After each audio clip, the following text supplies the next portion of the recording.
Are in my stream 3 playthrough of Project Maiden, where I'll be playing the game live while also providing analysis and commentary as I go. Right, so continue right from where I left off. So now I've gotten a little bit into the game. I know a little bit more about it than I did before. Of course, this is my very first playthrough of the game, so this is a completely blind playthrough for me. I mean, the whole idea is that we're getting my live reactions as I experience things, as they happen. So we just left area. I can go back, right? I don't know if I can. Yeah, just checking.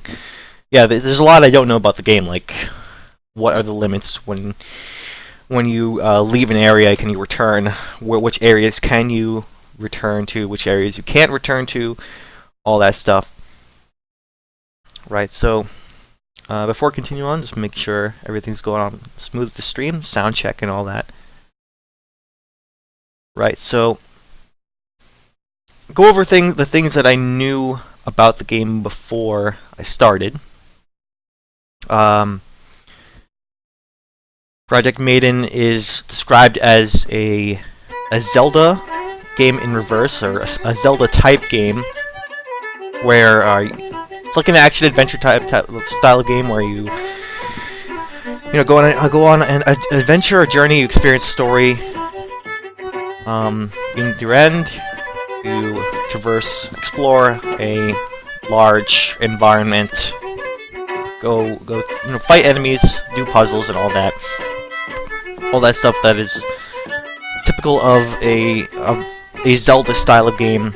Or I guess maybe in this comparison, it looks more like, say, because of the nature of the game, Zeldas are more often a 2D style, but from the top, the camera's looking at from the top down onto the field, onto the environment. And this game is a 2D style game, but a side scroller going left and right. And also platforming, so we can go up and down on the screen. So, but we're looking, wonder what's the word? We're looking from parallel to the ground, looking at our character rather than from above. I think there was one Zelda game, Zelda 2, that was very much like this, a 2D style game, side scroller style game. But right. As far as looks, I would say that this looks more like a Metroid or Castlevania type game. I guess that would be much more apt description. But I guess in terms of gameplay, when the developers, Project Maiden, were describing this, they went for Zelda. I guess the style of puzzles and combat, I guess, are more closely aligned with Zelda than, say, a Metroid. But, the comparisons to both games, I think, are fair. The style. Our main character's name is Imogen, but, beyond the main character's name and the Zelda in reverse, where we start out with all of our powers, and then, start off with all of our powers, and then lose them gradually as the game goes on. Alright, I want to do a lot, but I also want to try and talk about the game. It's going to be difficult. Okay, this is the mayor's office, because I'm busy doing multiple things at once, and this is a game I've never played, so I'm trying to concentrate on everything I can. So please leave. Okay.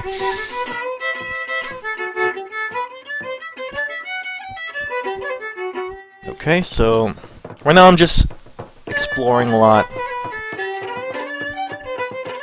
getting a feel for the area around me. Just left our home base, I think, was right here, and I guess this is our town. Just checking everything out. And I don't want to interrupt any important story things if they're going to happen, so I just want to get through my discussion first, get that out of the way. But that is also one thing I want to remedy as I go forward. So, basically, that's what I know about the game, and because I never played it before, I don't know how this whole Zelda in reverse thing is going to work. When, say for example, when we're going to lose our powers. I know I've thoroughly explored so far what character can do. Okay, so right now I can't actually go back, so I think whatever we have to experience in here, we have to experience. So I'm thinking there probably will be a story thing that's gonna happen. There we go. Okay, yeah, that's Theo. Hey, you're awake. You blacked out as soon as we got back above ground. I was just taking care of some things, okay? Well, we still have control. Let's go back to the apartment. We've got work to do. Alright, so we just had to make sure to get Theo over here before moving on. Oh, we're already back to the apartment. Okay, okay, listen up. I'm about to blast you with some serious information. Ahem. In the days of gods, mortals could wield divine power. Most gods place their powers into relics. Alright, so if I just walked out of there, do I is this it's like over there? There's no way to see that information again? As we all know, language, or more specifically the written word. Okay, this was what was being said before. Alright, so I'm just not familiar with how the game flows, how the game works. Maybe I actually want to reload the game just so I could hear his words in full. Oh, we can actually go out here. Interesting. Okay, and there's a thing that's happening. Anyway, so seems like some sort of some mini game. But anyway, actually, I think I actually want to reload the game because I'm not sure if there's any way to hear that dialogue again in case we did leave the room. We could totally by accident leave that room and then miss out on all the things that Theo there would have to say. Okay, the mush guy.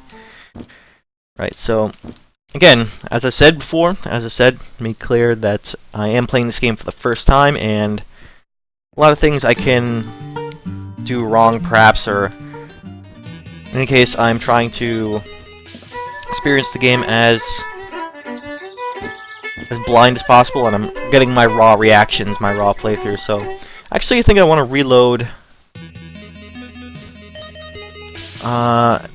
Yeah, just go back out to the bar, just nearby anyway, and just so I can get that dialogue going again, right? So, instead of me doing all the exploration and doing a little bit of setup, I can get that done much faster this time. I want to make sure I see all of that dialogue and don't accidentally skip out on it. I mean, but I do appreciate the choice to get on with the adventure if I don't feel so inclined to experience all that story. This time I'm going to listen up. Blast you with some serious information. So here's, like, I guess the more formal expository setup, and if you want to sit here and listen to Theo talk about all this stuff, you have that choice. But then, of course, as we've seen, I can leave, can just continue on with the adventure. So it's good that it's optional. Good that it's there so we know what's going on. The silence guys that want to kill us think their god is still alive and want to wake him up. Okay. Mostly so he'll kill all the Jinn, my people. Trying to make sure that doesn't happen. Back to you. Removed your torpor with Typhon's spear. Well, by stabbing you with it while you were sleeping. Okay. Sorry again. Point is, that spear was a relic. With relics, we can purge your powers and buy time. Where to start is up to you. Check the bulletin board and choose our next target. Alright. So now I know what to do. Good meeting. So as far as exposition, I'm glad that the game introduces it through Theo here and now, rather than a very slow, or rather than a slower start the game, as we saw in the last part, when I first get into it, you're delved right into the action in the midst of everything, without a lot of setup. So you can really get into the action, get a feel for the game, and get through that tutorial, feel for all your powers and whatnot. And the exposition, or a lot of the exposition, is doled out gradually. There were some, there were some with that spirit, who I think was our uncle or whatever. Not sure what that was. Said some important stuff here. Theo, of course, said some things as we went through that first chapter. Of course, by the way, the game, according to the game, we are in chapter 2, and right. So a lot of the information here, I think, is doled out in a decent manner of pacing. It's not front loaded, let's say. Just so we get right into the action. I like the way it's doing that. And of course, most of that dialogue as well, we can totally skip, like I did accidentally. I guess the fact that you can accidentally skip it might be considered a negative, just because hey, maybe I do want to see that dialogue, and I do want to take all that stuff in. Alright, so yeah, I'm liking that. I don't like that you can accidentally skip all that dialogue, but that's remedied. I remedied it just by reloading the game, and I guess it's not terrible that can happen. If you don't know language, like I skipped this part too as well, or more specifically the written word. I wanted to see what he was gonna say. Is our only means of retaining past knowledge. Okay.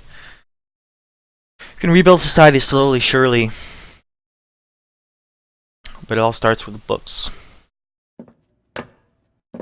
Class, begin copying the first line. Oh, also, an important thing that he mentioned there, perhaps was not exposition, but something that actually happened recently, was Theo apparently got rid of one of our powers, the torpor. I'm not sure what that is. Let's see. I have this one, I think, still. I guess that we're outside, so I'm not sure exactly which power he's referring to. Well, let's keep going on. And another important thing that they mentioned was the bulletin board. I guess the next thing that we need to do. We can choose where we want to go next. So a lot of options on how to approach this game, how we approach the storytelling.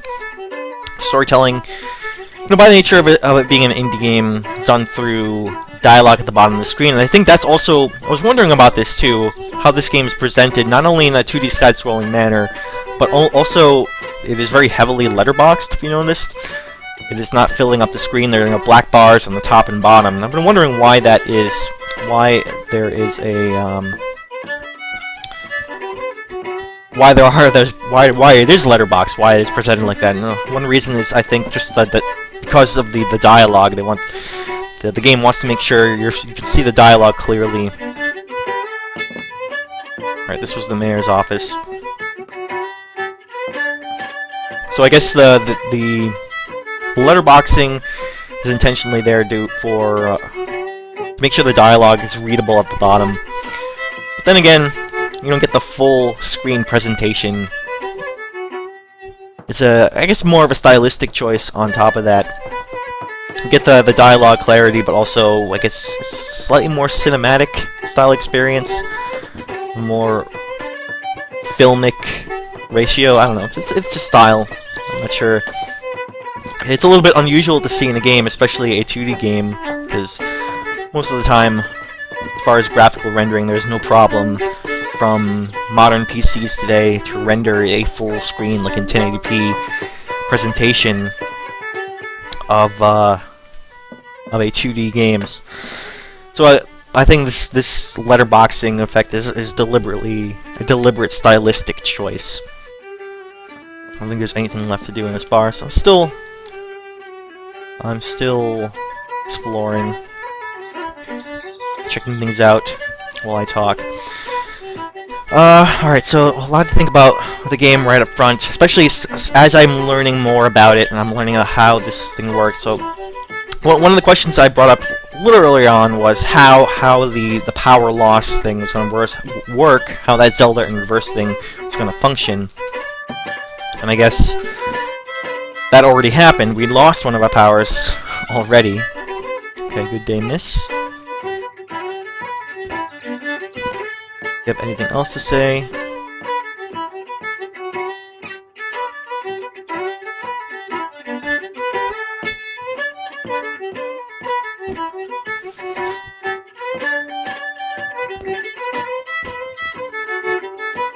Got quite the eye, miss. That's our premium model. Buy 2 gross of high quality sword blades, and it's it's okay.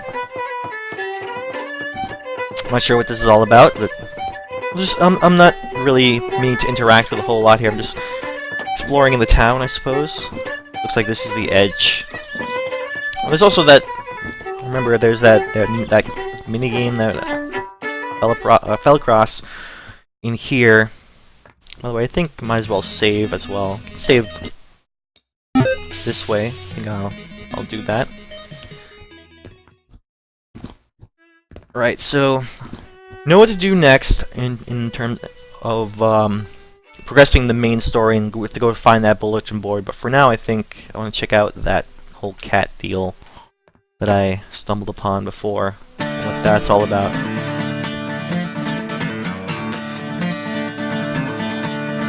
So this is, I guess, a forced side-scrolling type of thing. If I stop, the game continues to side-scroll, so I guess that's part of the challenge. Also, don't fall off. Make sure I land on some of those things. Interesting. This kind of reminds me of a game called Cannibalt. It's a game on mobile where kind of forced movement of the side-scrolling, and you're leaping from building to building. I guess I'm also trying to catch this cat. Nice. This little side-scrolling thing might be a nice distraction for me to discuss the game a bit. Some of these platforming challenges are a little tough here, especially while trying to talk. But that's okay. If anything, this is a good way to acquaint myself with how the game moves in a faster pace.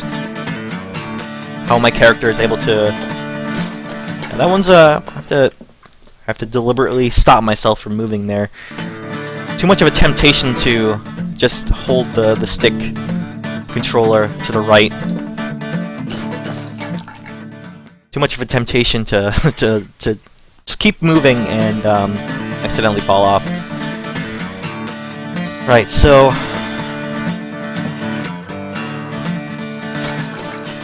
it's the cat. Do I have to actually make it all the way to the end of the level, or can I catch this cat sooner? I think I might have to go significant ways before I can catch this cat. At least I can keep going and going until I do it right. Yeah, I think I have to make it all the way to the end, which is, yeah, it's fine if this is like sort of a mini-game challenge. I think that's what it's meant to be.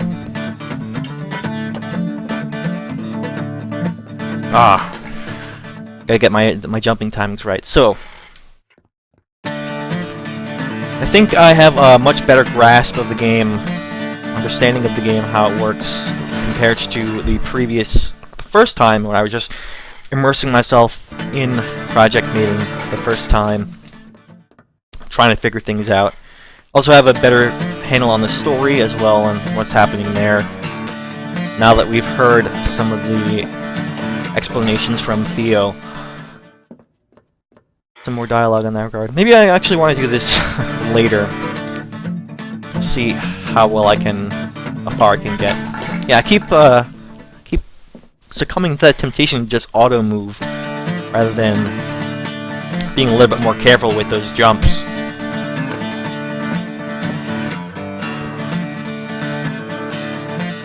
Maybe I actually want to assess what's going on. Oh, okay. That one's a little tougher. Yeah, I think I'm doing a little bit better if I don't fear the auto-scrolling here and just assess what's ahead of me. You know, look before I leap. I still have plenty of time to... Oh, okay. I'm gonna have to get the timing right, but I think I can do those jumps there.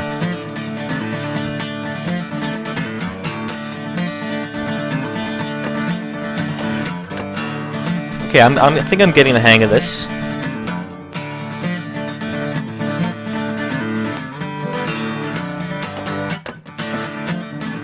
Oh, I have to get like a little bit of a running start for that one, I think. As far as loss of the powers, we know that one of them was already been lost. I don't actually know what the torpor is, which one that was referring to. A lot of the powers are kind of similar. They seem to be, all of them seem to be a sort of stone theme. Even the one that looks like a fireball is kind of turns their opponents to stone. And of course, there's like a stone jump, and then there's what looks like a stone skin. And I can't be bothered to like pull up Google right now and look up the word torpor. Sure, that'll clarify things a little bit. But once I have a chance to wield my powers, I'll know which one I lost.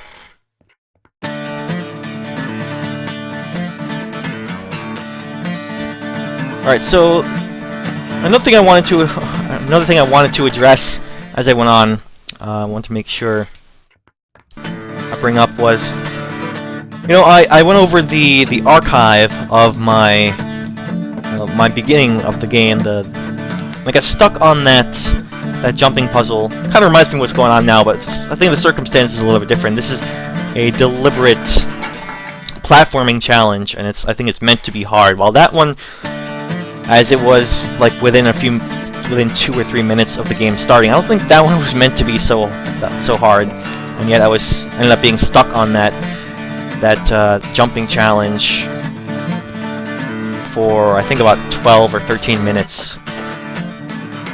Oh, okay, I need a little bit more of a head start. Maybe I need to not stop at the end there and just take more of a leap of faith,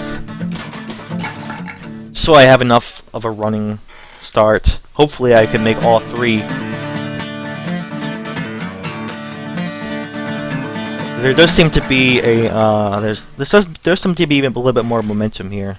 So the difference between say that jump early on and this platforming challenge is that this is meant to be a difficult challenge, and you're supposed to keep trying it over and over and over again until you finally make that satisfying run. It's like you're doing runs at a challenge. Whereas that jumping challenge there, that jumping segment, when I first started the game, I think that was maybe a little bit more of a problem with the design, and perhaps wasn't meant to be that difficult. And I don't think I was meant to have that much trouble with it. So, you know, to be clear, I do think that part stinks. I'm not gonna... Okay, I think I made it this time. See, now I made it through this run, and I met that, or I completed that challenge, and now I'm satisfied. So this is a challenge that I meant to do over and over again and overcome. Don't tell me those posters are still up. Well, sorry for the trouble. Okay. Okay, so I guess the posters referring to that cat, got the cat, and got through that. Yeah, that was really nice. Is the cat like here now? Is this that? I think that's what the cat is.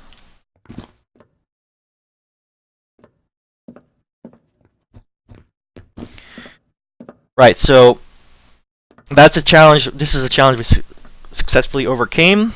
And that puzzle in the beginning, I don't think it really is a puzzle. It's just standard platforming, and that jump was just a little bit too difficult, especially for early on in the game.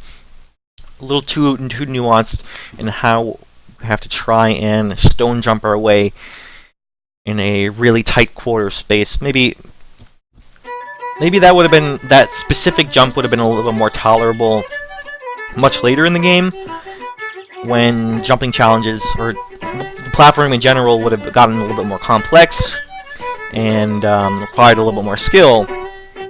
But a couple minutes into the game, I gotta say that jump definitely sucks.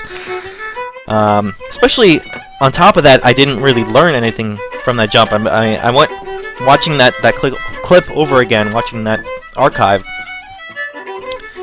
I remembered that I did that jump completely by accident, right? So I think I was trying to give the game a little bit more of a benefit of the doubt than maybe I should have with that specific jump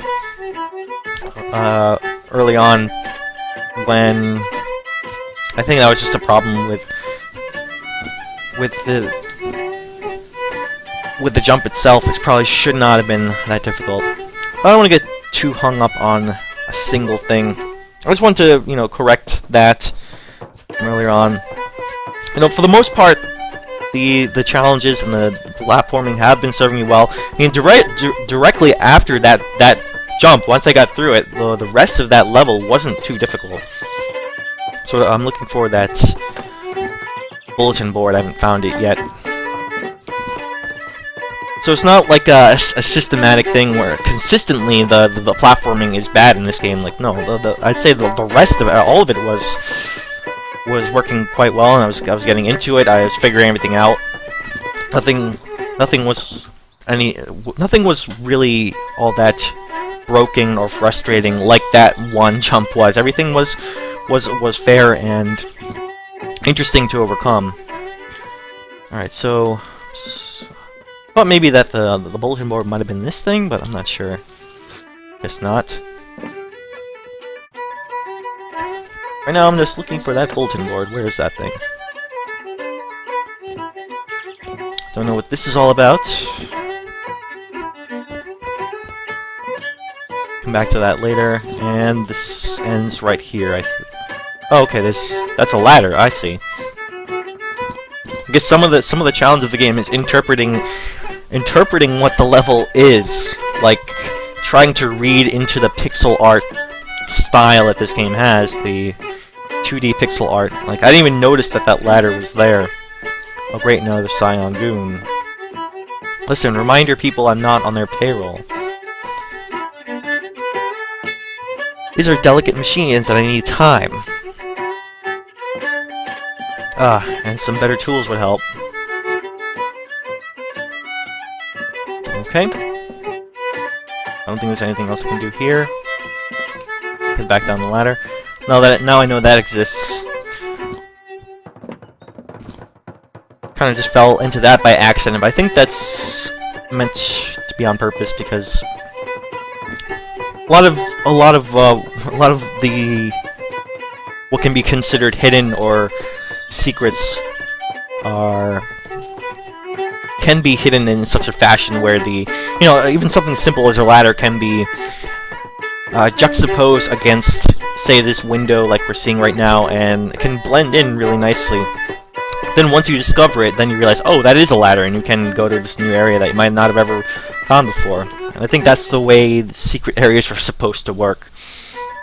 But again, that also brings into mind the style of the game in terms of what kind of 2D game it is, and beyond being a side-scroller, but for its artistically, it is it's going for a pixel art style, which is I guess you can say that it is a popular style these days, especially with indie games. They're harkening back to the 2D pixel art, 16-bit, 8-bit games of early consoles, NES or Super Nintendo, or even earlier, going back to Commodore 64 and whatnot. And beyond just harkening back to those games and rejuvenating a lot of the ideas that those games had. You know, the gameplay, the 2D side-scrolling is one thing that is very conducive to that, to those systems, what those systems could render.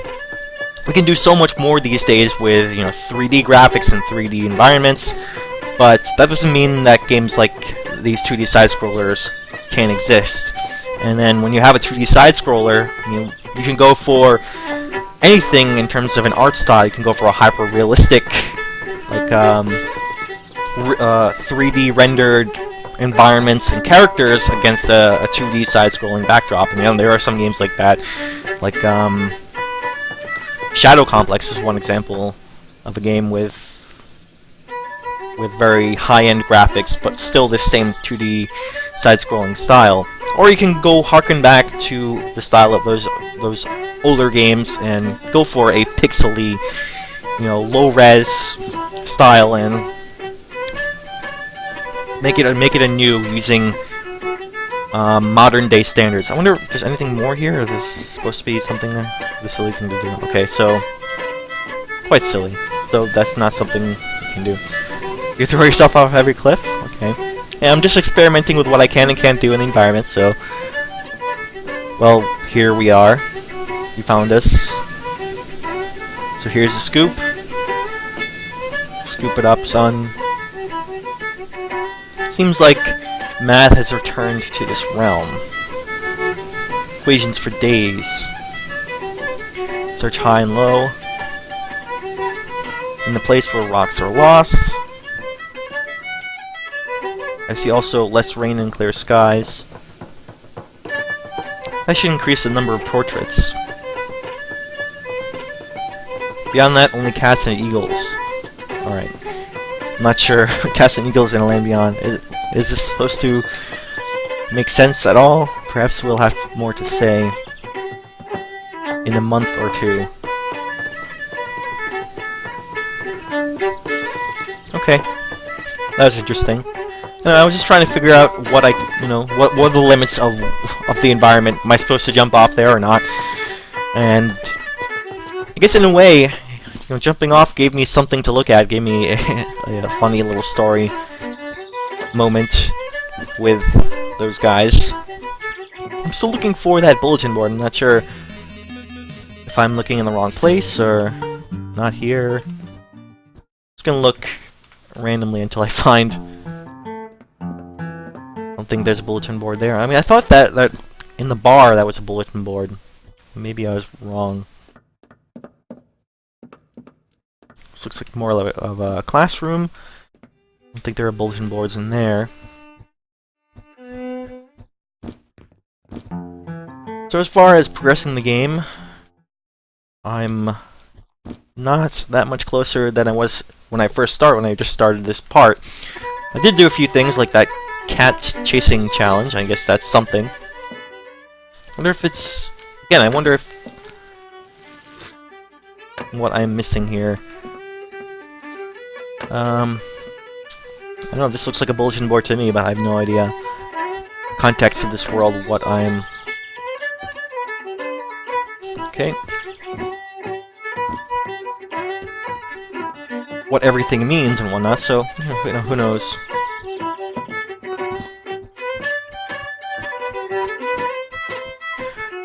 Alright, so... Oh, I see now. So there's more...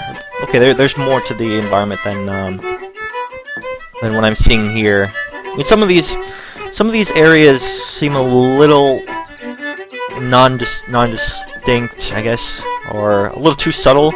Like, how am I supposed to know this entire area? I kind of found this by accident because I figured there had to be more to the game than what I'm seeing.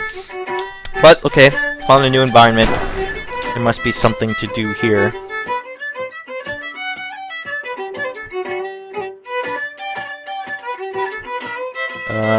Not sure what's going on.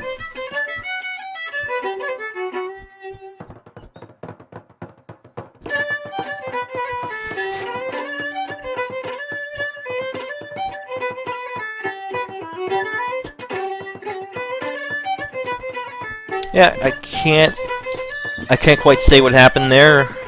Well, the screen went black and then, I don't know, these character's eyes went bloody. I'm not sure. I have no idea what just happened, but something happened. All I know is I think I'm making progress, so perhaps let's keep on going. Okay.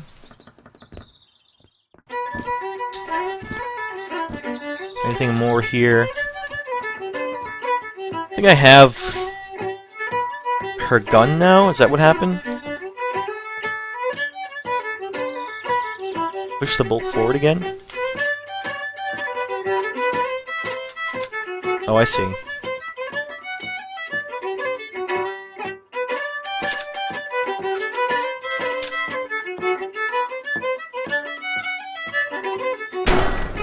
You gotta wait for the gun to charge up. Okay.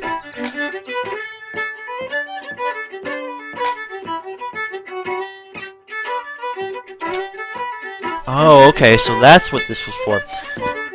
Okay, so she's just teaching me how this is all done. I see.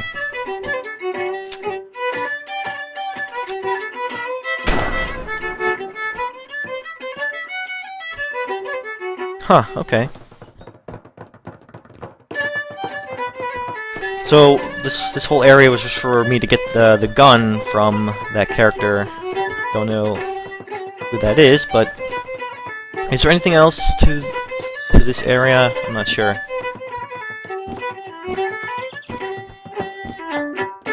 And still trying to get a grasp for how the flow of this game works, and a lot of it seems to be based on discovery and trying to find the places in the environment that show you or give you more things to do. So far, discovered that area. I'm not sure if there's anything else I'm missing. Nothing here, right? Okay.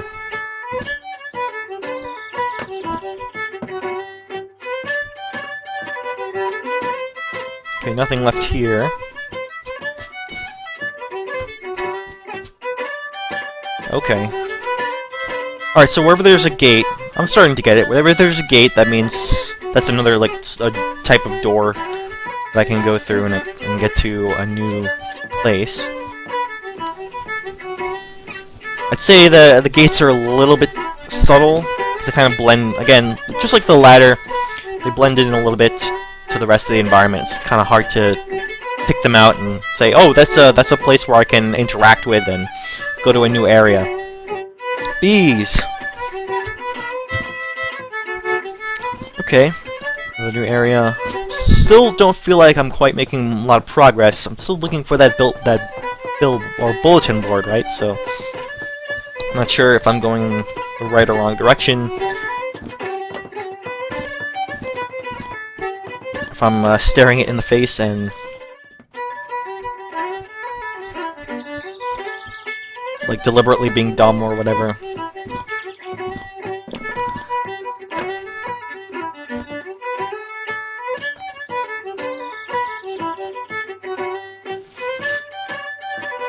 Okay. Alright, now this isn't an area I can do combat stuff, so I guess it makes sense that I can't just like shoot people in this area. Yeah, alright, so I still haven't figured out what to do exactly. I mean, I have directive from Theo. Still can't quite figure it out. I'm missing... Sometimes I feel like I'm missing something obvious. Again, then I roll into something like that gate, and I realize that... Oh, hey. You wanna shoot some melons? Okay, so if I just went past her, then she would say dialogue, and I would... Okay, that makes a whole lot of sense. So now I can...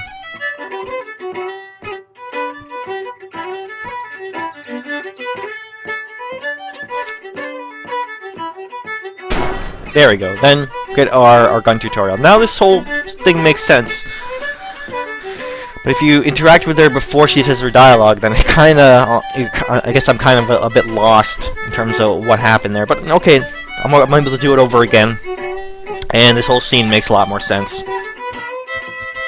But, still in that problem in which I'm looking for where I can go next to just continue the game.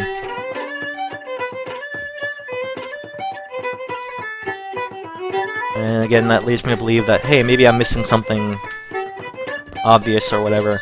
I don't see any other gates, as far as I can tell, that I can interact with.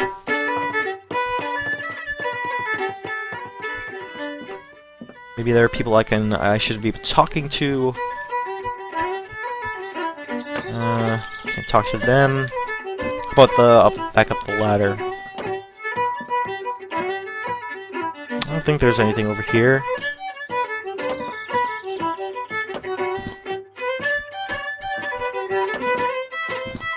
Okay, so question is, where is that billboard?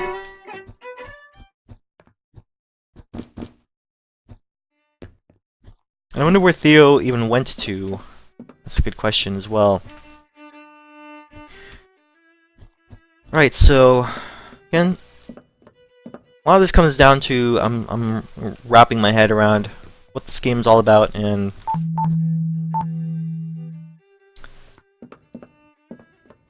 you know, since I've never played this, this is to be expected that sometimes I'm gonna continue exploring and a little bit slow going in the beginning as I figure it out.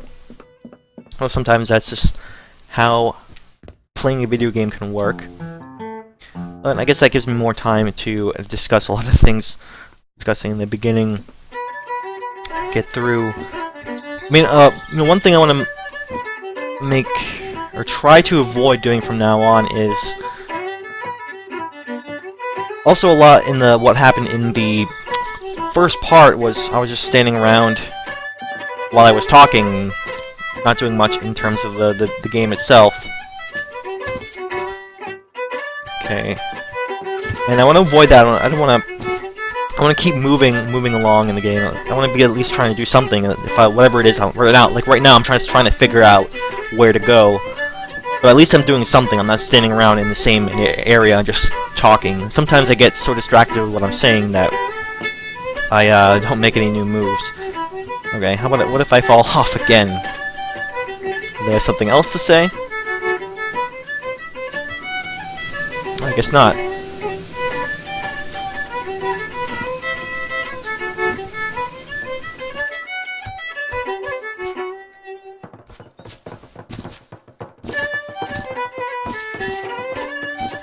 Alright, so still can't find that bulletin board. I wonder if the only thing to me that looked like the bulletin board, something that seemingly cannot interact with anyway. So I thought it would be this thing, and nothing seems to.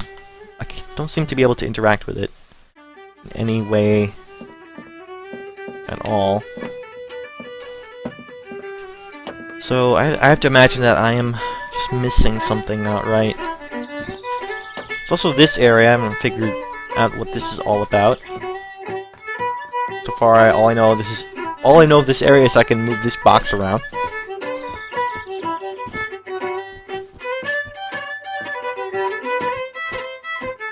Can't talk to this guy.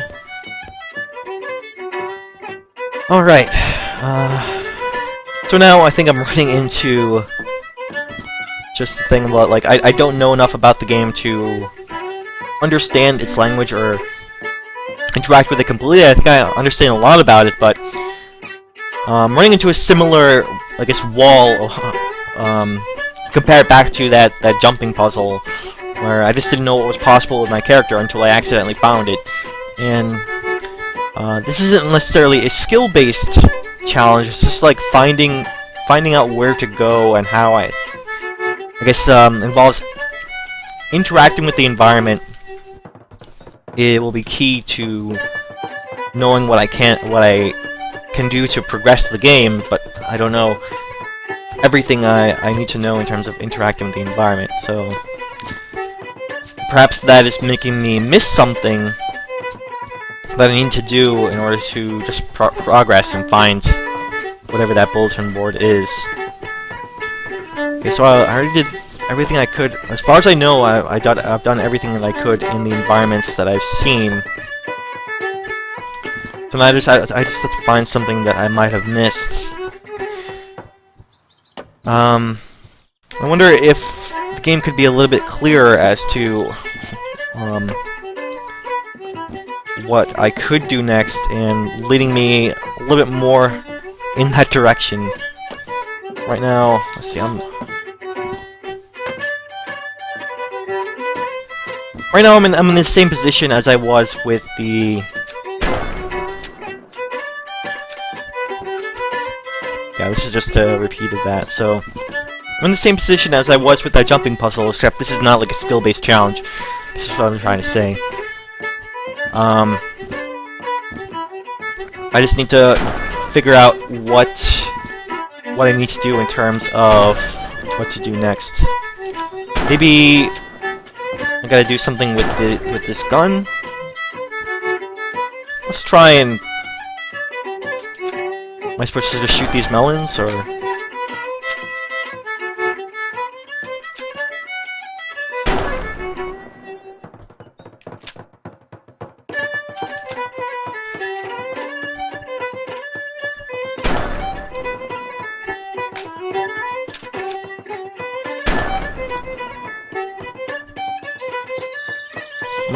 Maybe what I'm supposed to do is just shoot all these melons. Let's see. I mean, that's a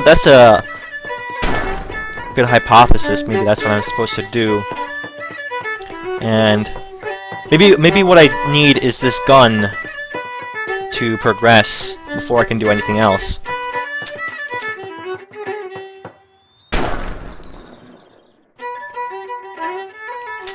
Alright, so that's one thing I haven't done. I haven't shot all of these things. So that's an interesting theory to try out. Although I think I'm gonna run out of bullets with this gun. Let's see. What happens when I run out of bullets? Let me know if you need more ammo. Okay. But then all of the melons spawn back in. So I'm not sure if that is the point. I guess this is just target practice, just to... for using the gun, but I'm not sure in terms of if this is something I have to do in order to simply move on with the game. Or if this is just meant to be a gun tutorial or whatever. Okay. Thought I might be able to move somewhere there, but I guess not. Nothing there, as far as I can tell. Seems like there should be something here, right?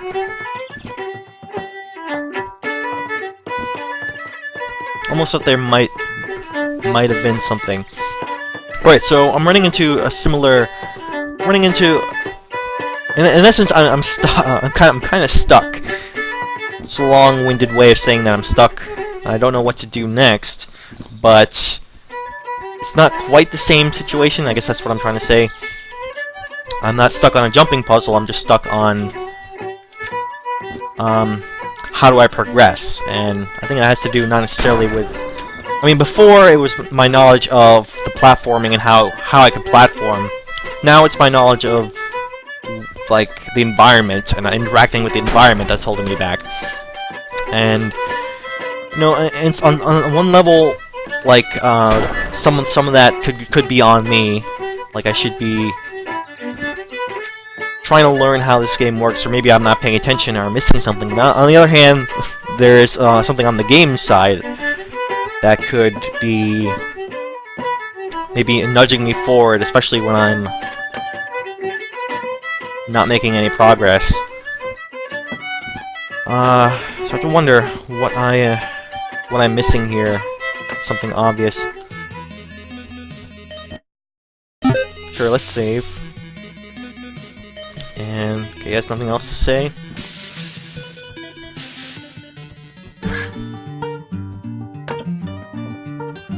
Okay, another hopeful. So in red, I don't train scions. You don't really look the type. You don't really look the type. Alright, I'll give you a lesson, but only the basics. Yeah, I already went through this. Pretty sure. Learned a little bit more about the sword fighting.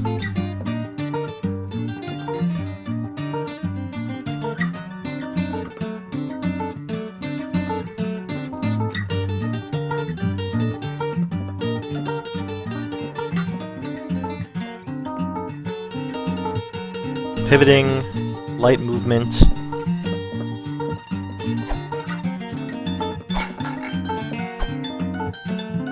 Yeah, I'm getting the hang of the sword fighting bits, especially being able to move, you know, fast back and forward rather than more deliberate steps like I was taking. Like a knowledge of this fast movement here, it's gonna help a lot. Especially, you know, I can do a thrust and then quickly back off, rather than do a thrust and then more deliberate movement. And also knowing how to pivot.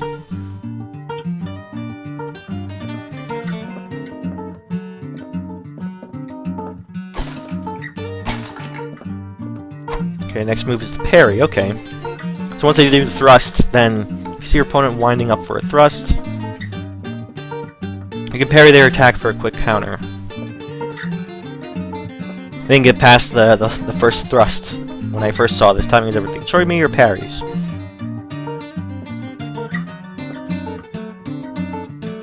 Okay, so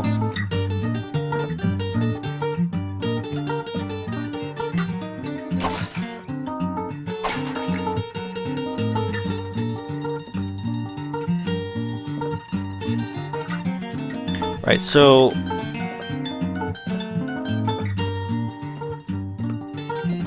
as far as parrying, don't I have to wait for my opponent to attack? Do I need the opponent to, you know, do an attack in order to do that? Or is the teacher going to do that?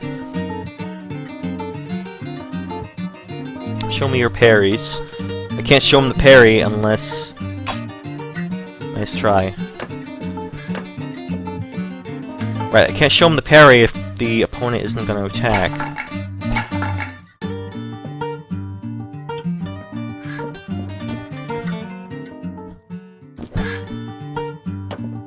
So I just start over from the beginning, or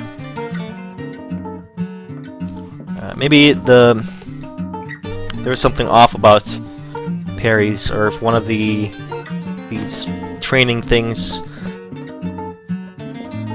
is meant to attack me, and then I can do a parry on that. But I'm not sure. I'm missing something here.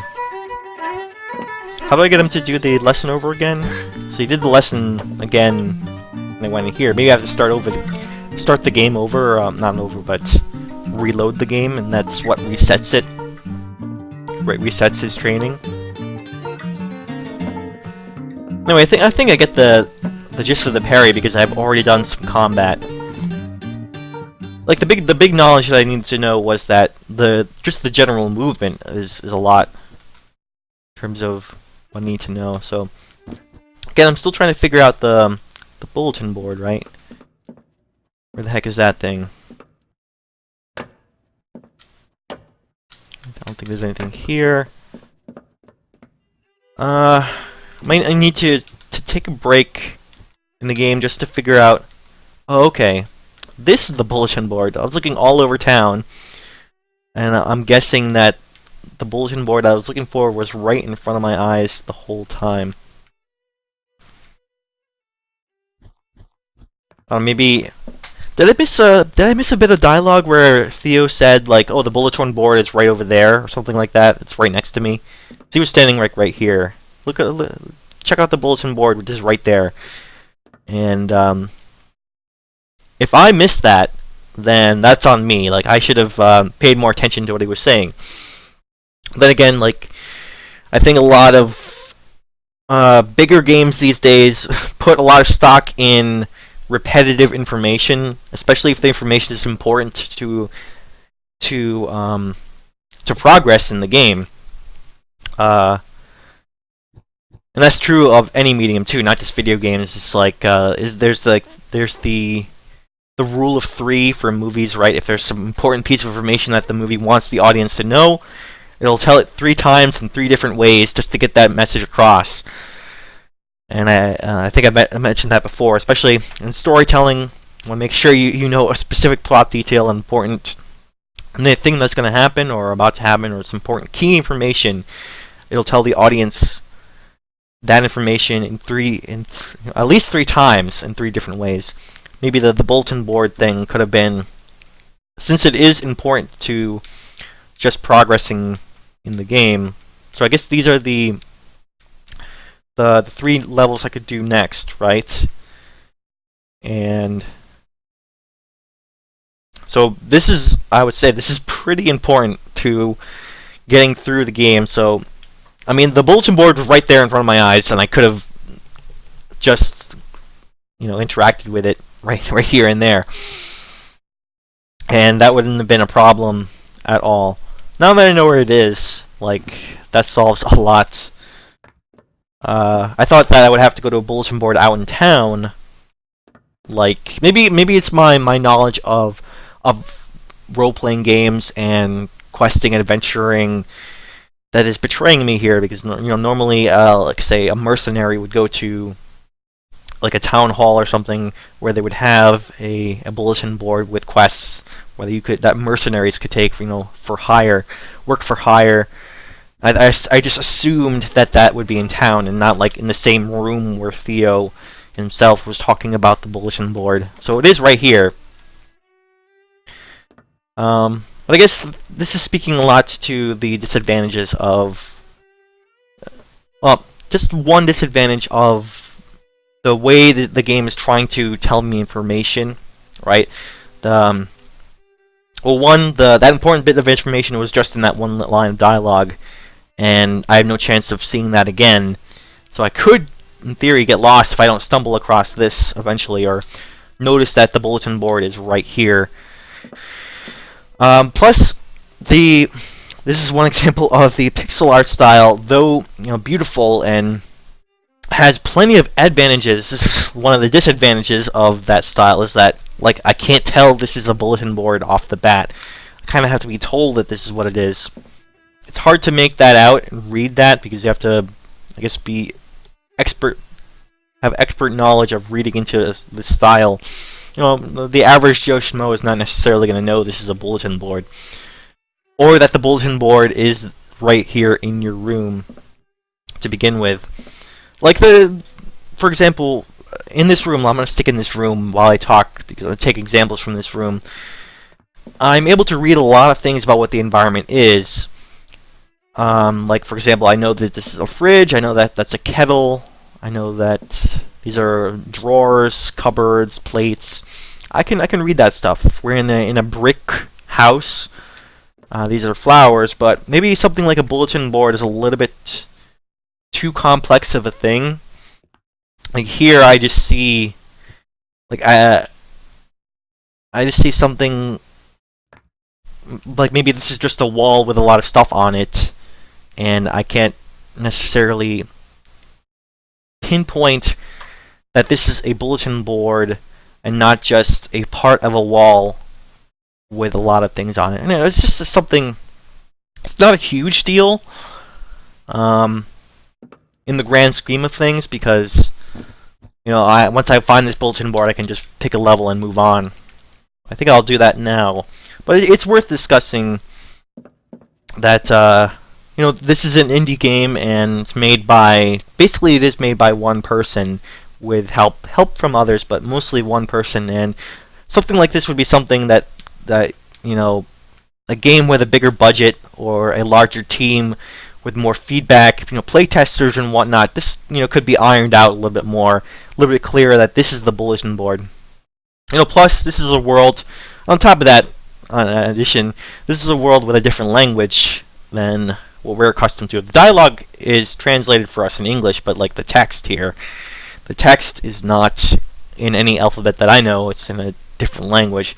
So it could spell out bulletin board in English, but I guess that wouldn't fit the world. Maybe that's what this says here. Maybe it says bulletin board in a different language, but I can't read that. Even if it was more blatantly plain text, that, you know, a label that says bulletin board right here, or if this was maybe translated and I could see a subtitle that said bulletin board on the bottom, then I would know this is right here. Anyway, I'm dwelling on this one thing, but I just want to make sure as I go along the game, I want to analyze everything and point this stuff out. You know, both the positive and negative. As I go, pointing out a lot of positives. The last part and this part, like, for example, I like the look of the style. I like the way this harkens back to the 2D side scrollers of yesteryear. You know, but there are downsides like this, especially when there are communication issues. It's hard to read that something like a bulletin board, complex item like that, isn't necessarily clear off the bat. Alright, so I think I can move on. Maybe I can continue discussing some things while I go. I'm not sure what I want to pick first. I mean, I can pick this in any order, right? So let me do... Sure, let's do this one. Has your friend ever been shot out of a cannon before? Oh, loads of times. She's from the circus. Checks out. While she's causing a ruckus. Actually, will be causing the ruckus to start. What? I thought the cannon lady was the ruckus. No, we're the initial ruckus. She is the subsequent ruckus. And during the subsequent ruckus, you take us to the Helix larders, or Heliki, I'm not sure. And you guys load up on all of the food you can carry. Are we sure it's worth the risk? There's wine. So whenever you're ready, Miss Cannonball. Alright, just to be clear, I'm not intending to act out these scenes in any form or fashion. I don't claim to be a voice actor.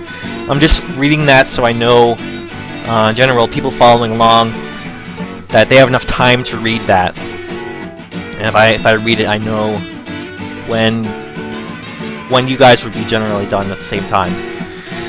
Another thing about that bulletin board thing, as I'm picking levels, I'm not sure like what levels I'm getting into, what these levels would mean. Maybe something the game could make that a little bit clearer ahead of time. Like there are 3 levels, right? But I'm not sure what the difference between those levels are.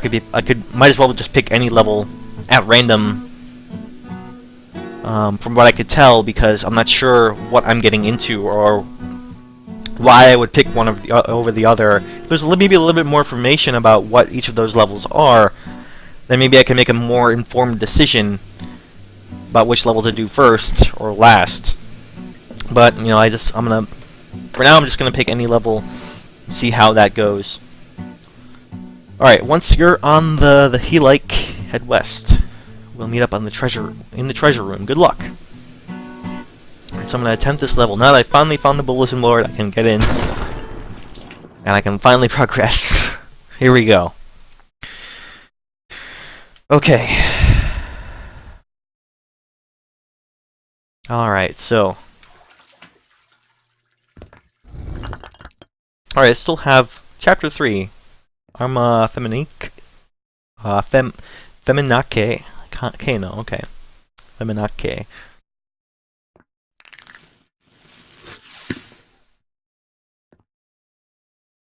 Alright, so Theo says that he took something from me, my torpor, but I'm not sure what that means. Really. Like what that entails, because as far as I can tell, I have everything that is relevant. I have all the powers that are relevant for interacting with the game. I have my, my stone jump, my stone skin, and the fireball type of thing. So I'm not sure what he took already. If that is, maybe it's just he took something that is not relevant to the interaction, I suppose. I don't know. We'll see. In any case, let's on and see. Oh, I see. I have to, for the stone jump thing, I have to don't just press up, but also, right, do that. I wonder if there's a way to make that jump correctly. Maybe, maybe not.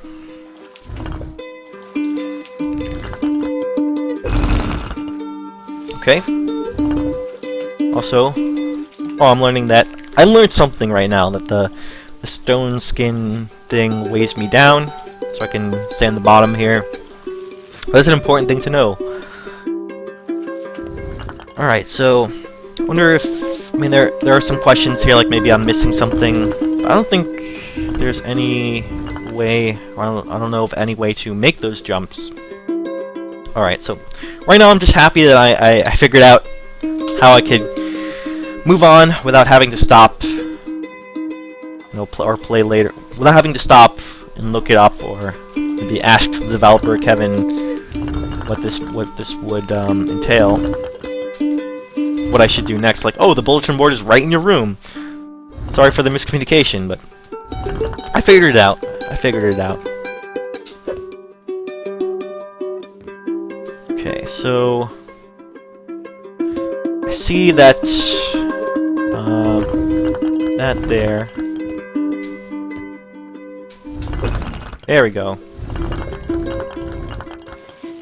So now that I destroyed that, I should be able to move up.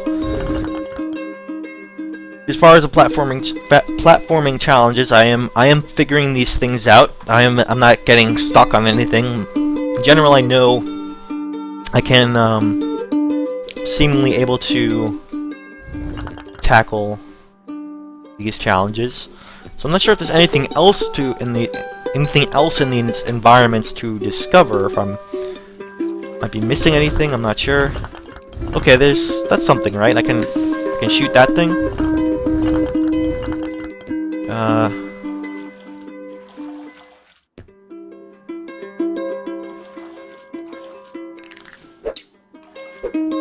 Can I hurt these things, or?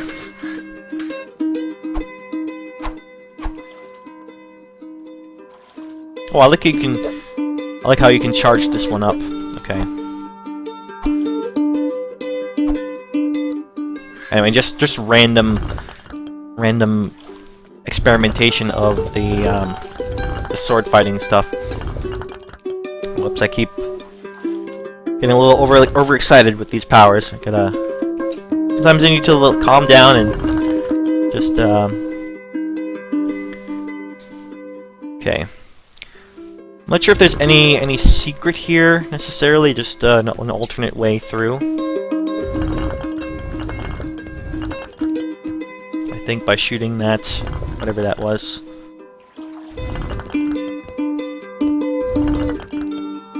Not sure if there's any way to that thing.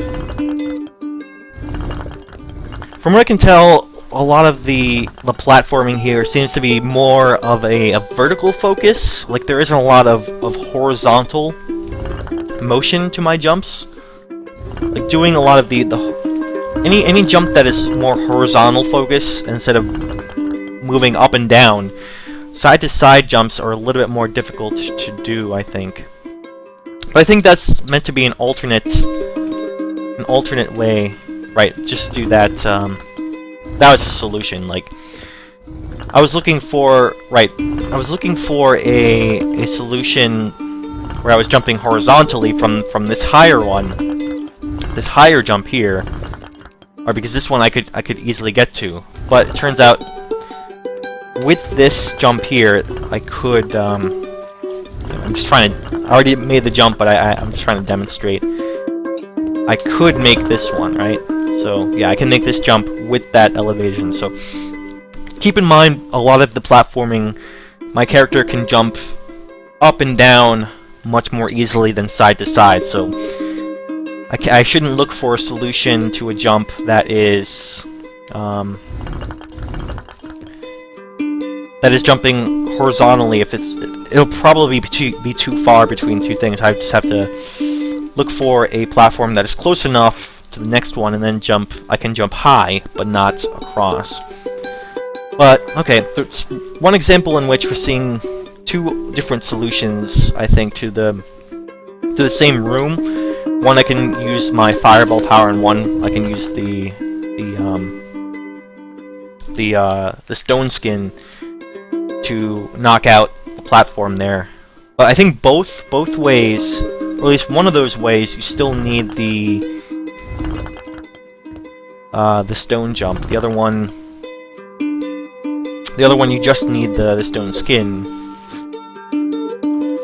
Right, so I'm seeing how if I do these levels in a different order, how that room I might have had fewer options to approach that level. First taste of that, I suppose. First example of how alternate options for moving through a room are presenting themselves.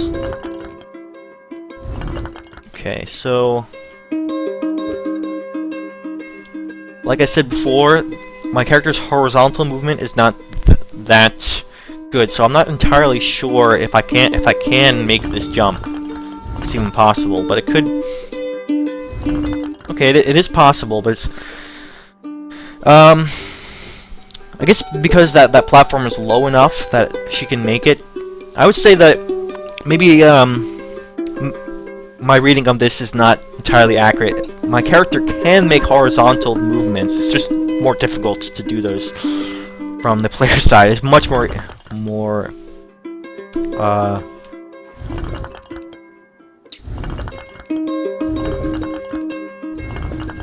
it's much easier, I would say, to do vertical jumps than horizontal ones in this game. But I guess just part of the platforming challenge. Okay, I have to. There we go. I'm starting to get the hang of that type of jump. Similar to the one I got stuck on earlier. The first big stone jump in the game. It was similar to that one. But I know I can do it now. So just knowing sometimes what you need to just to continue to make progress. Knowing is half the battle, as they would say. Knowing is half the battle. Execution, a little bit. Have to get a little bit lucky. Say, but it's totally possible. I don't know why I can't make it this time. Oh, come on, grab on the ledge.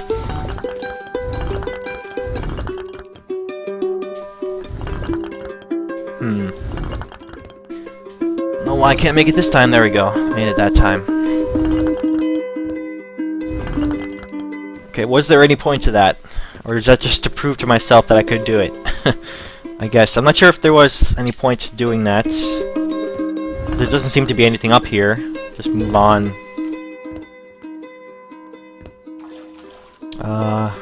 This way, I suppose? I'm not sure what I'm doing. I thought there was a way I could go over here, but maybe not. Anyway, I didn't see anything up there, so what am I missing? Anyhow, should have just stayed up there, I suppose. But I'll get it. It's more practice for me. And after I could get through that 12-minute jump, 12 minutes being stuck on that first jump. This is a piece of cake, right? I do it too late or too early? Too early.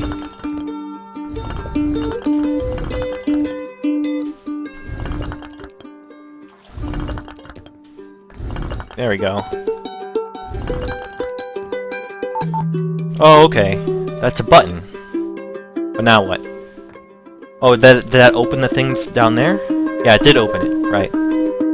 Okay, so now I know that there are buttons here. I think that the one in your room is supposed to kind of get you prepared for this one, but I don't think might be maybe. I mean, it's entirely possible that I might not have ever interacted with that button, but I know these buttons exist now. I think this one in particular is training me for timed buttons. Probably see these again later on. So, there we go. Made it through. Alright, so... is that water? Another one of these. Yeah, the horizontal jumps are a little bit more challenging, I think.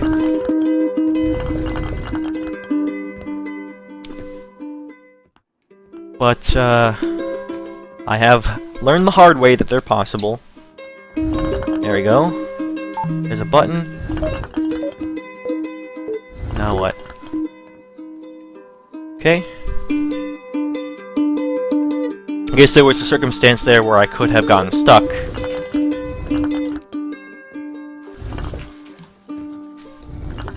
And also, that's my sword, I think. Pick that up.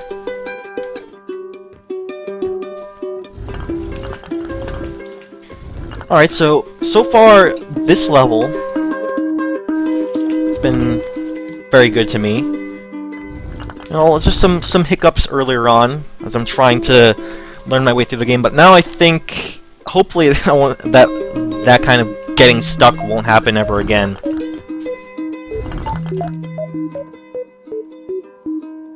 Okay, so I think I have to hit that button and make the jump? Probably the case.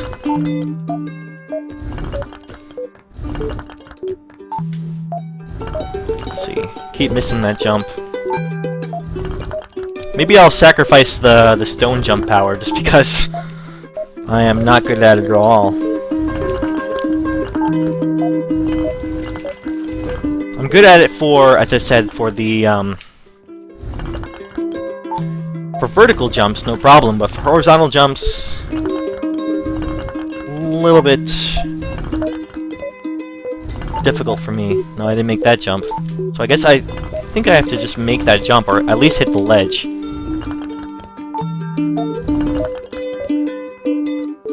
Nope.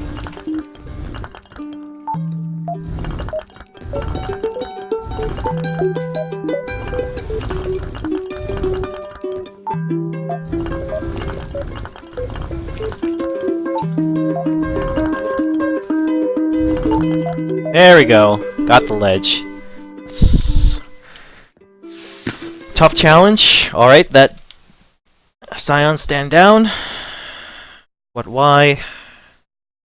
She's human, Rota. She's obviously not our target.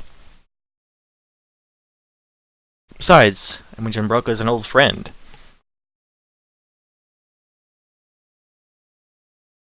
Looks like I can break out of this. Welcome back, Broca.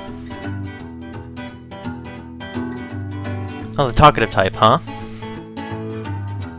Neither is Mist. Oh. Oh. Broca, I don't know if you remember me. Wait, so she has my powers too? Is she a mission-obsessed hardass like you, Kara? Should be.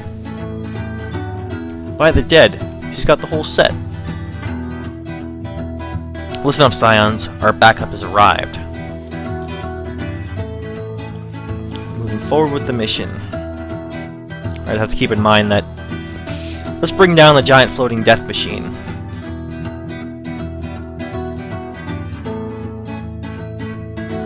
Sometimes I get caught up in the dialogue that I don't realize that, hey, this game is one in which you can interact while they're telling the story. It's totally interactable at the same time, so...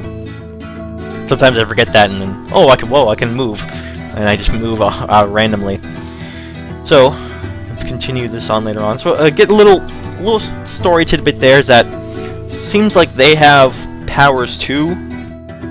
But each of them has just one of them. They're referring to my powers as the whole set. So, I guess each one of these characters here has one of the powers that I have, one of the three. And I have the whole set, because that's what they're referring to. So, another little story detail, as we're learning as we're going on, as we're moving forward. Okay, so more platforming here.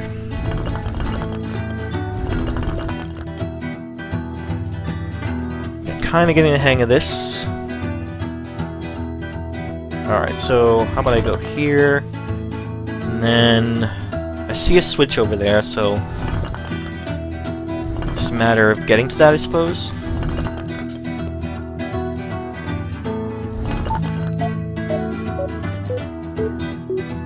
I'm not sure. Oh, okay, I saw what I did. Moved that thing, but I'm not sure what that means.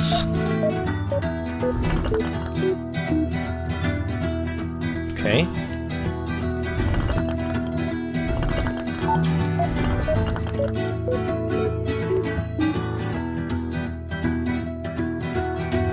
Oh, okay, so the block down here will be cleared. Okay, I get it. I get how it works. Not that dumb. Alright. So I just have to... Oh, I see. The challenge is getting over here. Getting over the other way. Because that'll be blocked. I gotcha. And then getting up here as well.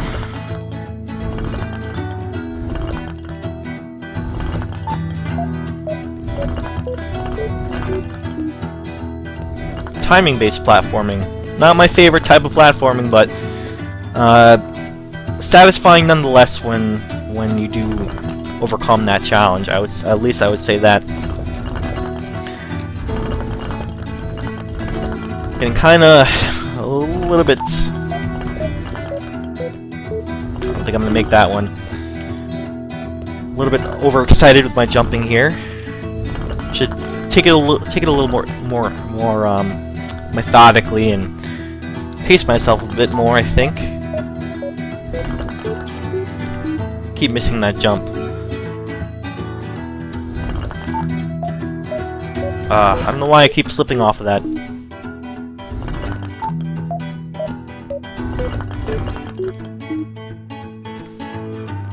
Why do I keep slipping off of that one? Okay, make the jump, make the jump!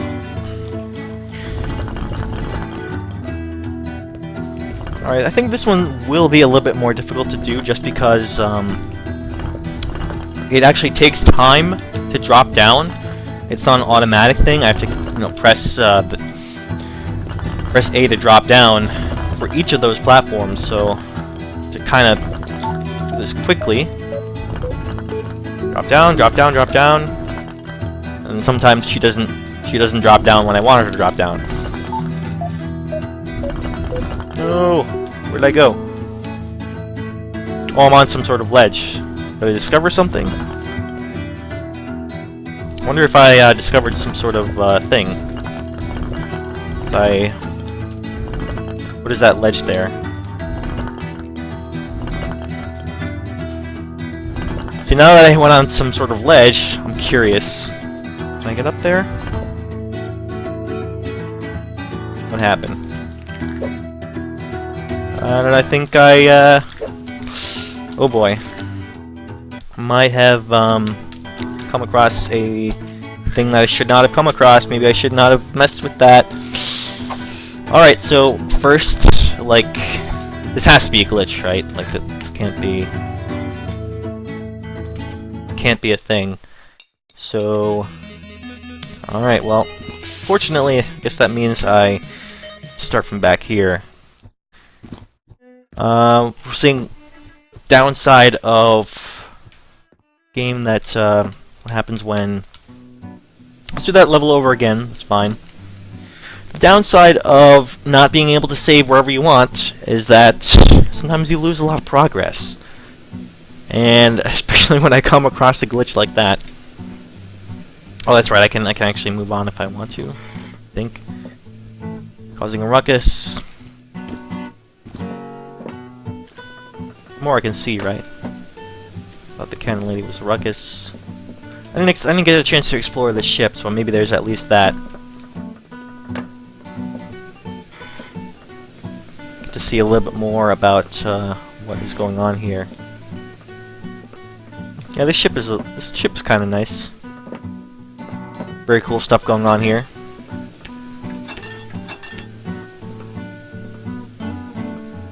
I like the window washer out there. Okay, so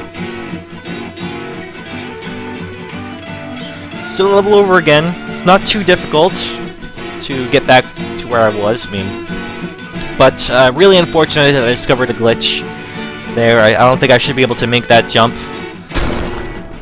I don't think I should be able to get to that, whatever that ledge was. Let's start over again. No problem. I mean, it didn't seem to be too difficult. In any case.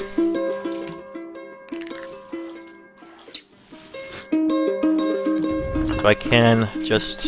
It's over again.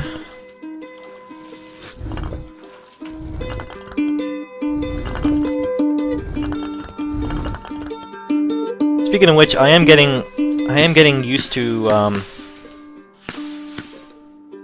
don't think I can get it down there. I'm getting used to the horizontal jumping. Now that I've had to do it several times. I am finally getting the hang of that stuff, and it's no longer that difficult to me. So maybe, you know, my complaints early on were perhaps a little too,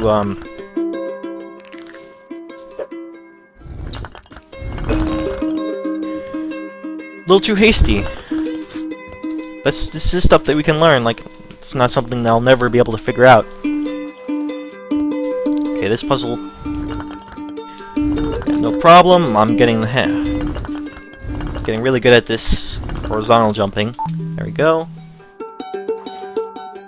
See, moving at a brisk pace. Now that I figured it out, I can just get through. There we go.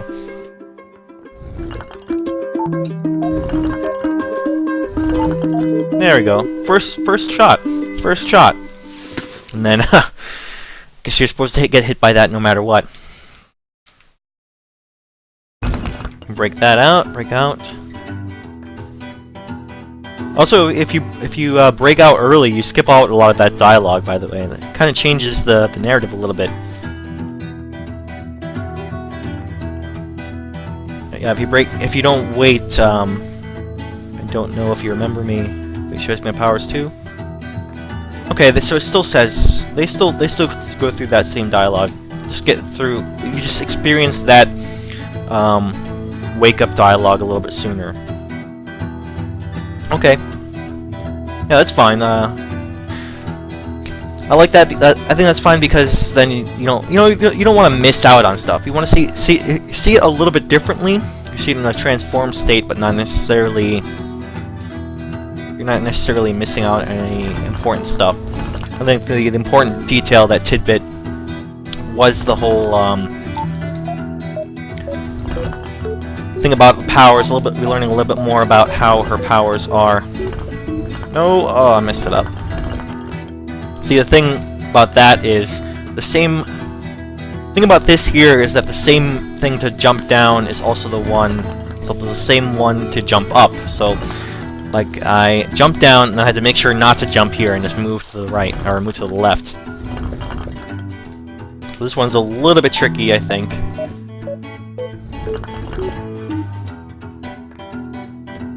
But I think I can manage it.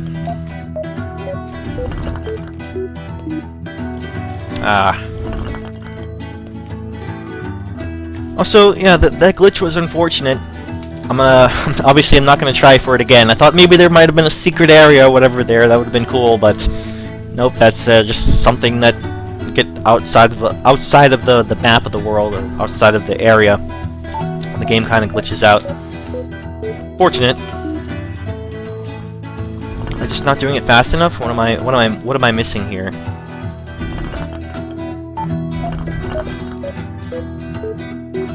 Yes, made it. Okay. That one's probably the trickiest one for sure. I don't know if it's the toughest. Let's keep moving. Yeah, I wish... There's one thing I would like more about this game is... I think... In general, I like how this game, with its art style, with its 2D side-scrolling, the platforming, is harkening back to the days of those types of games, the Zelda 2, the Metroid, and all that. It is definitely standing on those games' shoulders, but does it have to have their same save system? I mean, kind of wish it's easy enough to these or easy. I mean, I'm not a game developer, but we could have, you know, a more helpful save system, one in which we don't see saves so far apart from each other. Alright, so this is another switch timing thing. Yeah, I can't see the effect of the switch.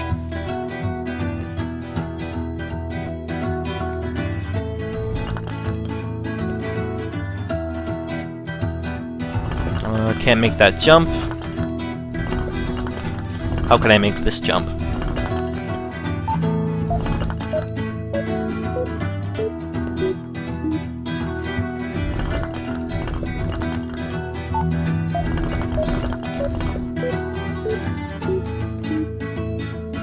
Oh, all three of them, okay.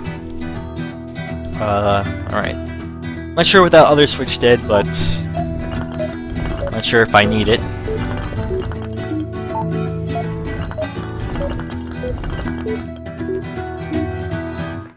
Okay, so curiously enough, I'm not sure. You know, in theory, these levels can be done in any order depending on what powers, or which ones you do, which order, and which powers you give up. I'm assuming there's going to be a choice. I mean, I haven't experienced that yet. But I wonder, this level seems to be very focused on stone jump, or if it's possible to do it without the stone jump. I don't know. Maybe, so I want to seeing this character again. I don't know. We'll see. Maybe that's something for the replay. See if I do this. Say I do this level last. How will the experience go? Okay, so here we go. Again, yikes! Were my superiors mad when they got found out? Do you know why we imprisoned you? If it was for a reason so important, so vast in righteousness and ethical purpose, that no one told me. Okay. They just said, no one gets out. Got that big guy? So you see, it's a matter of ethical importance. Kinda just want to let this guy talk. Get back underground.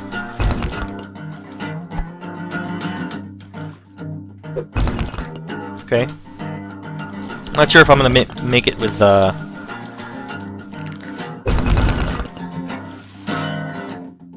sword fighting, and I'm not sure if I'm proficient enough.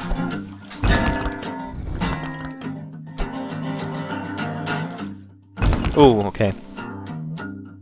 Want to do the light stepping, the light steps. No, don't hit him, don't hit him. Okay. There we go. Light steps, light steps.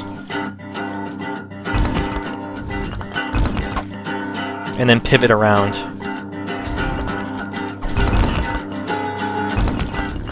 Ooh, don't hit him.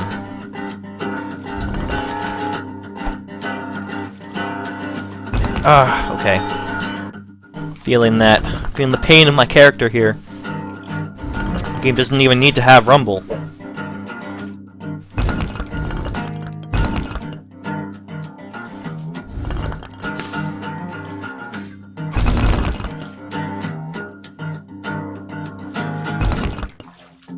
Ooh, okay. Still trying to master the whole light stepping thing. It's a little difficult.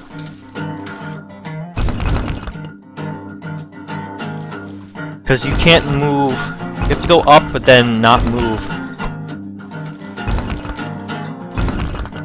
Ooh, okay. Trying to jump out of there, but got a little bit.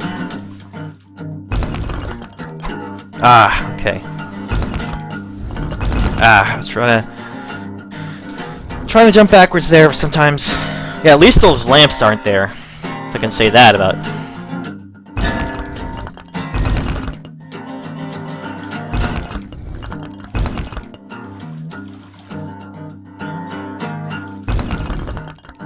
There we go. I like that. Ah, don't want to jump at the same time. Get caught on him. as we're jumping. Whoops. Okay, so definitely have to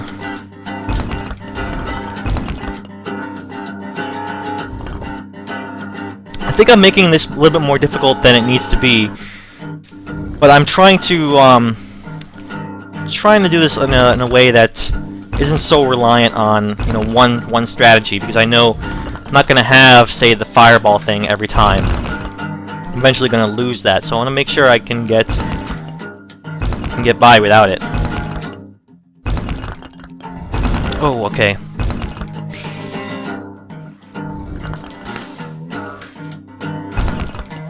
Tactical retreat. So I did a few times there where I was able to jump around and then hit him with the sword quickly, like that.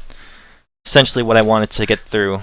But as a matter of finishing the fight, using the powers that I have while I have them, might as well just use my fireballs and then hit them quickly.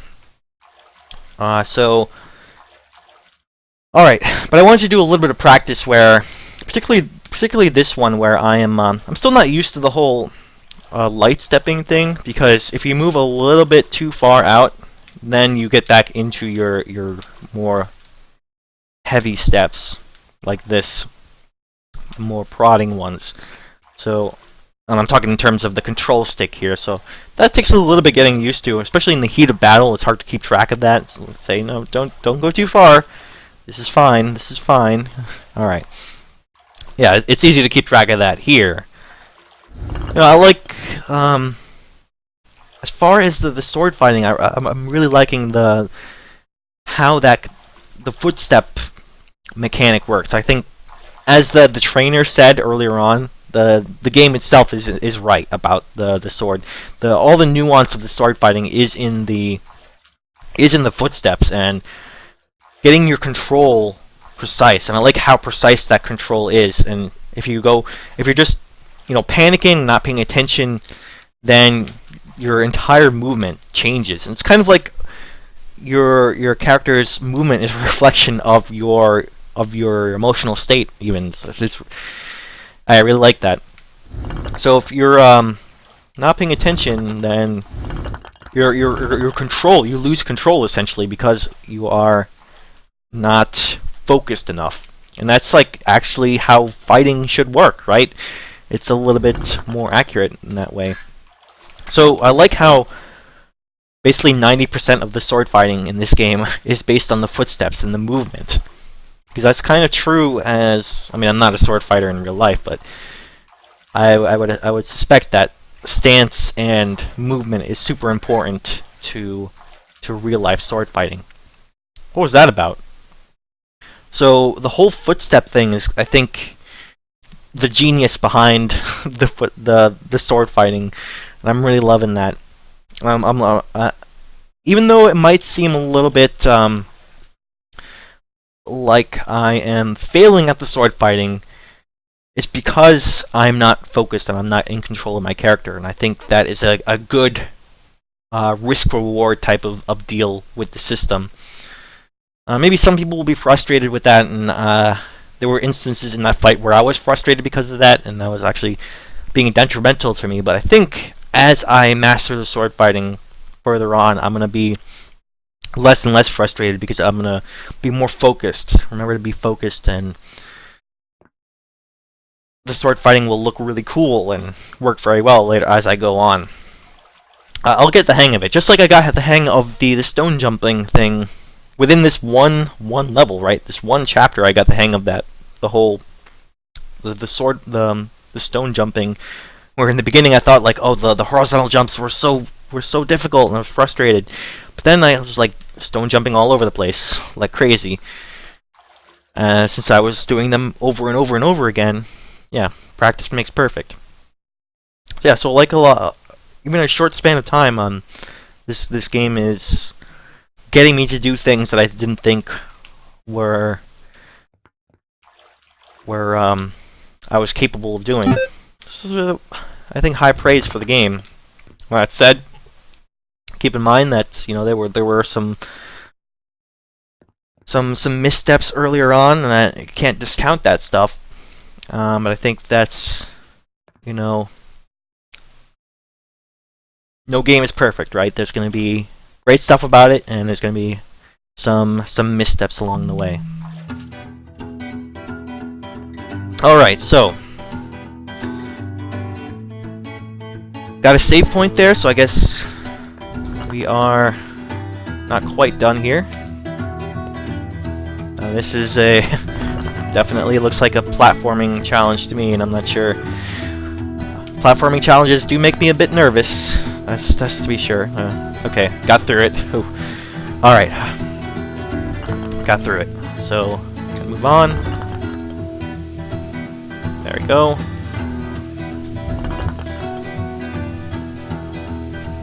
Another platforming challenge. No spikes this time. Spikes kind of make me a little bit nervous. But it looks like there's like a bottomless pit or whatever, so keep that in mind. Or we are not a bottomless pit, but we are high up, and probably won't be good if I fall. There we go.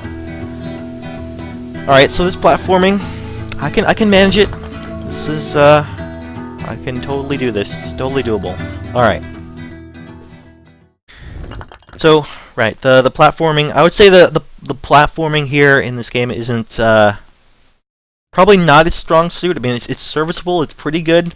I think I'm liking the storytelling and the combat a lot more. Sorry for dragging you.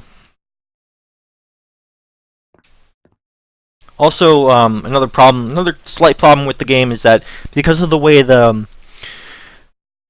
this works, is that I'm not sure how exactly I'm still not quite acquainted with how the dialogue works in this game, and how, like, I'm not used to that from other games coming into this game, where I am if you leave a room, for instance, then it's entirely possible you can miss out on all that dialogue. And I think just by leaving the room there, I'm going to miss out on whatever the dialogue there was going to tell me. And hopefully there wasn't anything important there. I really hope not. I mean, I suppose I could, in theory, reload, but then I would have to do that platforming again. Just to experience the story, just experience the dialogue there. I can't go back. Do I want to do that? Yeah, I'm gonna do it, just so I can experience that dialogue. Sure, I can do it.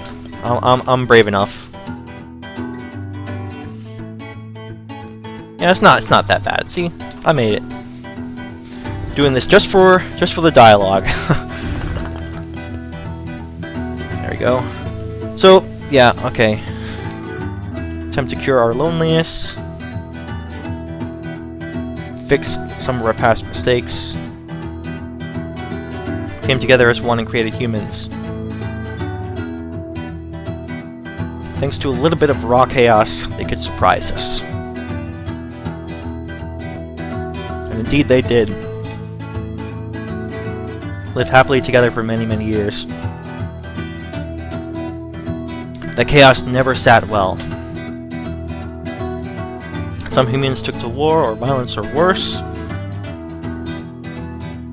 and the gods were wary. So a group of us met in secret. We eschewed water and earth for air and fire. We measured our chaos carefully. So the Jinn were born. They were supposed to be smarter, gentler, and long-lived. A brother race for mankind, to keep him righteous. For a time, they brought balance, and we were happy. But the balance would not hold. Alright, so I think a lot of this is like backstory and exposition. I like how it's during this, I'm not sure, this return to life moment here, we get that bit. As we're, coming back, reloading back to the checkpoint. That's how we get a little bit more exposition. So, the game actually, you get punished for dying, but you also get a little bit something. You get something extra, a bit of dialogue, a bit of story that you might not have otherwise seen. Like say I would have just do this platforming perfectly, right? I might miss all of that exposition entirely. And I wonder if this is the only circumstance in which I would see that information.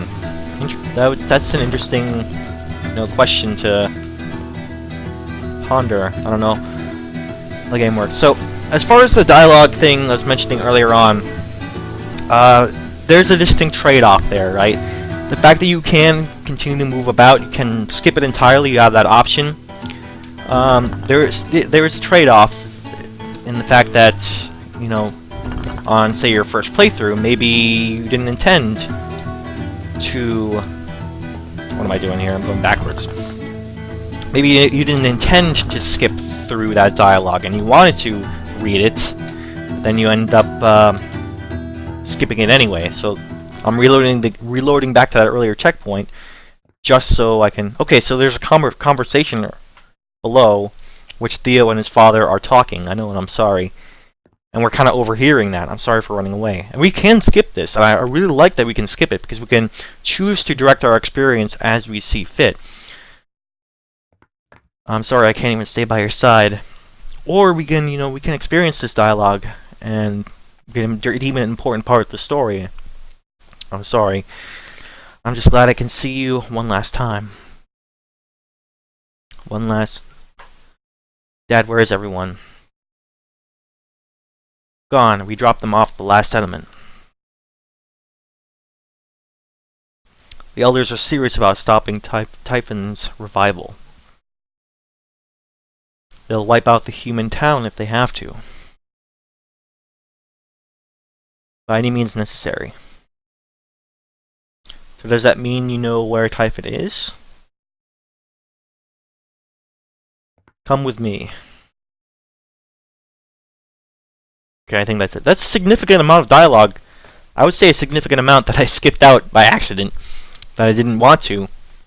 Because I like, I like experiencing story in games. Dialogue and whatnot. So in essence, yeah, the trade-off is you can direct your own experience. It is optional. You can skip it if you want. However, yeah, you can skip it accidentally, even if you don't want to.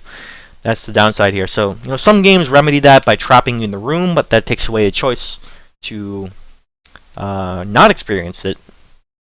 But at least it takes out the accidental skipping portion. Then again, I kind of solved it by reloading that save. It wasn't that long ago. I mean, it's not great that I had to do that, but I'm thinking most games, because I'm so used to games trapping you in a room, making sure you don't leave. Like even Half-Life, I was talking about the interactive storytelling in Half-Life, but for their story scenes, even though you can move around like I can with Imogen here, in any of the Half-Life and Half-Life 2 story moments, you can move around. They don't take away interactivity from you, but normally that entails like they'll trap you in a room or building or whatnot, and you can't leave that room. You can go wherever you want in that room, but you're going to stay in that room, and you'll always be in earshot of important dialogue and important story information. And how you experience that information within that room, you can experience it any way you want, but you have to stay in that room. And I'm so used to that style, especially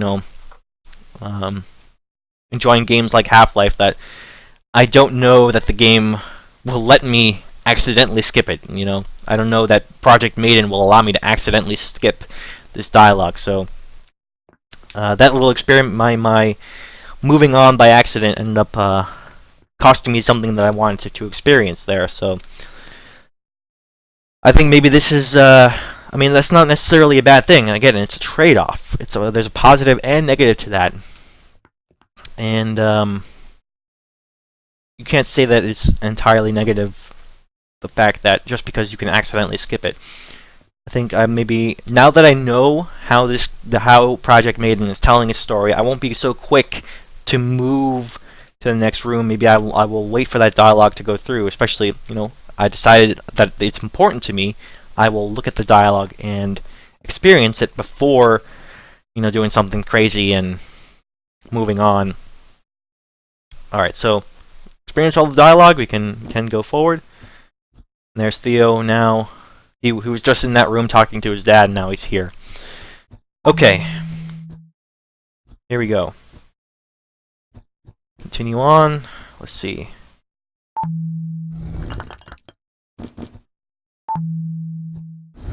Is Theo going to come with us? I guess so.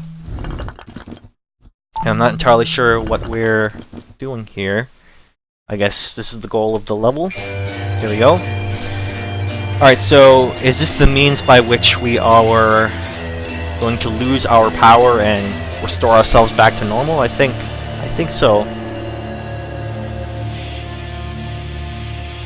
Alright, so assuming this is the end of the level, I think I'm going to wind down the stream here, or as soon as I can get through to the end of the level.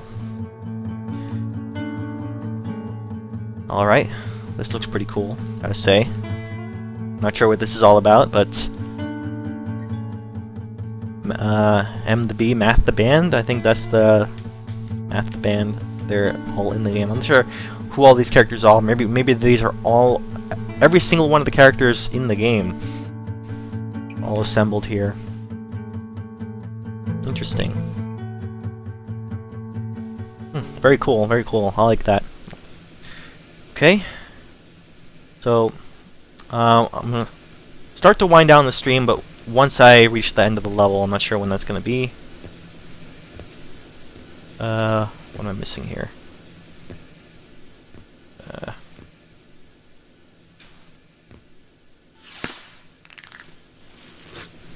Oh, maybe I don't want to die. Alright, so I think I actually gave up the stone jump power, but I think this level was entirely focused on the stone jump power, but now how do I...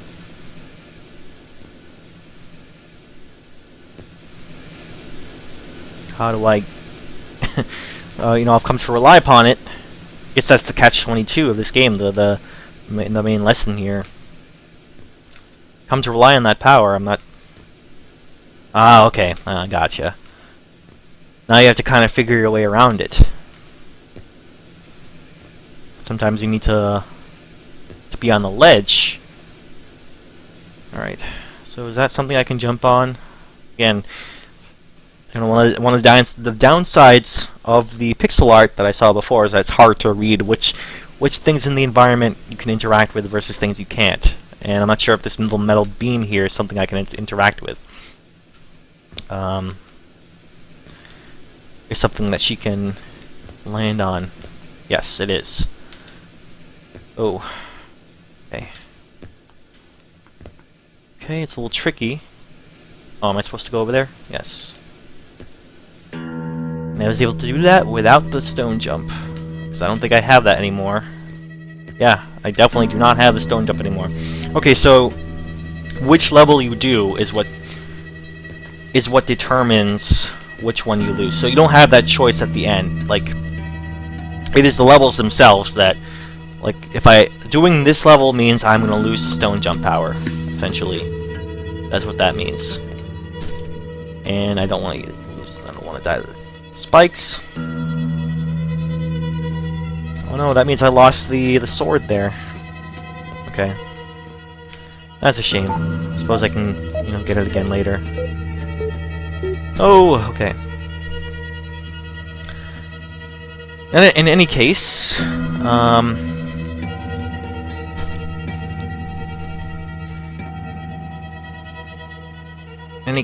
these are all metal beams, right? So I wouldn't be able to use a stone thing here, regardless.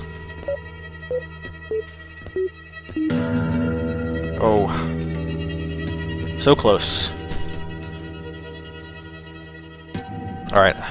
I'm thinking that we're getting close. Getting close to the end. I want to wind down the stream. It's about time to end anyway, so hoping I'm getting close because I don't want to go back to that last save point. So I might as well just keep going until I get to the end.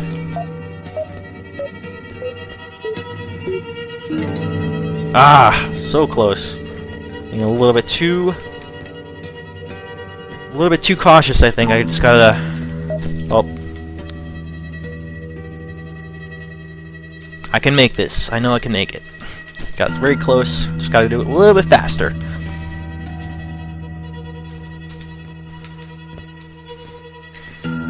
Now, if I had to go about the order, I think, as far as losing the powers, the stone jump, I think, is the one I would still choose first to lose.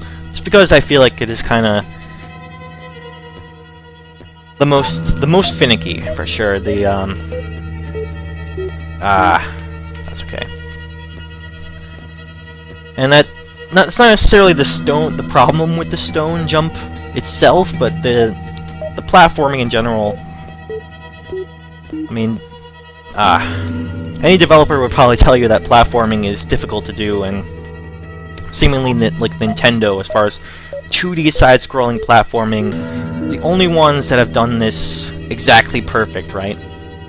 I think I got it crushed with like with games Super Mario Brothers and whatnot. And I don't think any developer has ever achieved the perfection of the Super Mario Brothers style of platforming. So, yeah, as far as choosing which one to do away with first, I would say the platforming relevant one, just because platforming is difficult to do. I don't know why I keep missing that jump. Maybe I should just focus on the... I don't know why. Keep missing that one, messing that up.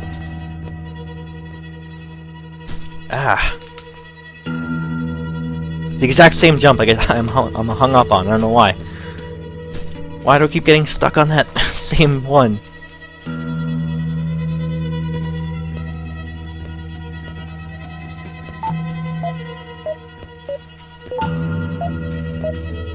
Okay. There we go. Made it. Alright. Imogen. Listen, the Hillock is falling apart. I mean, we wanted to shake it up a bit, but at this rate, something's attacking the power supply. You need to go figure out what that is and stop it. Okay? I have to get the captain and his crew out of here. Hope there's a save point soon. Please, Imogen. Some of the Jinn have done terrible things to humans. I know humans and Jinn hate each other. That situation will never improve if everyone dies. Please. See you later.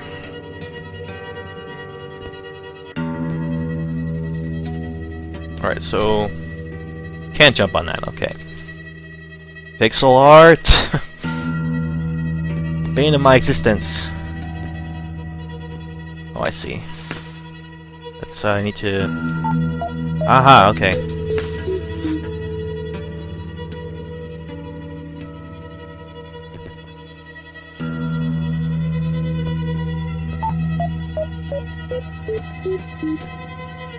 Ooh, okay. So multiple ways of getting through that, because I have the fireball one. Allows me to get up here, have an alternate path. One that maybe is a little bit easier, I don't know. Ooh, okay. Not sure if that was easier, but I made it through. Broca, good, you're here. Excellent work, whatever you did. Jinn are in shambles. We don't have a lot of time. They're weak and their leaders are all here. If we're quick, we can deal some real damage. Let's show them what humanity is capable of.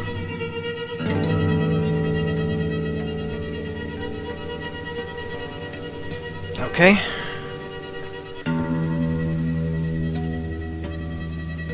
Imogen, I know you did all you could.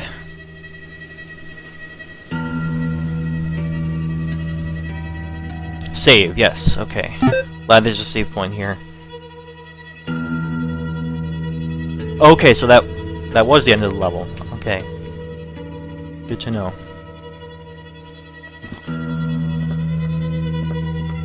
So now I can go to the... Yep, that level is done. And now I can go to the other two. I see. Alright, so I think, as I said, we're going to finish that level, or we'll get to the next save point. Both of them are the same thing. I think there's still a lot to discuss, and if I were to continue on and continue streaming now, then I think I would I would discuss plenty of stuff about what's going on with the story, and I haven't gotten to the characters yet, and what that entails, how this game is treating the characters, and I think questions about representation, gender representation, all that stuff that I like to talk about in my games, especially story-centric games. But there was plenty of stuff I already did talk about. That's for sure. But of course, I'll try and get to all that stuff in the next stream. But right now, it's time to wind down. Perfect time in between levels, transition out. So I will say, now, get a nice quiet moment here. That music was playing in the background. But yeah, thank you very much for tuning in. If you did, you can watch all the archives of my streams over on my YouTube channel, which is youtube.com/YamsterSam. You can also follow me on Twitter @YamsterSam, and you can, of course, continue to watch me live on Twitch. Twitch.tv/YamsterSam is the channel there. So all the places you can follow me, and yep, I'll be continuing to do my stream theory playthroughs here and posting them on YouTube as I go forward.